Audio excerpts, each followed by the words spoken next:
میرا بچہ بہت نیگیٹو ہو گیا ہے، میرا بچہ بہت لڑنے لگا ہے، میرا بچہ دوستوں میں بیٹھ رہا ہے جو اچھے نہیں ہیں،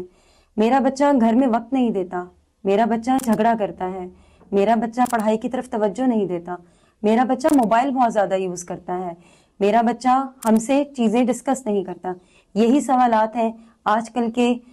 پیرنٹس کے ذہن میں کہ ہم اپنے بچوں کی گرومنگ کیسے کریں، کیونکہ انہوں نے بہت سے بچوں سے، ارد گرد کے ماحول سے، سوشل میڈیا سے بہت کچھ سیکھ لیا ہے. تو اٹس اوکے، جو چیزیں پیرنٹس سکھا سکتے ہیں وہ سوشل میڈیا نہیں سکھا سکتا. تو اپنے بچوں کے دوست بنیں، اپنے بچوں کی تربیت کریں، اپنے بچوں کو صحیح اور غلط کا فیصلہ کرنے دیں تاکہ انہیں صحیح اور غلط کی پہچان ہو سکے. انہیں ایتھکس سکھانا شروع کریں، چھوٹے چھوٹے ان کو پودے لگانا سکھائیں، انہیں لوگوں کے ساتھ رویہ کس طرح اختیار کرتے ہیں وہ سکھائیں، ان کو خود اعتمادی سکھائیں کہ وہ اپنے اوپر خود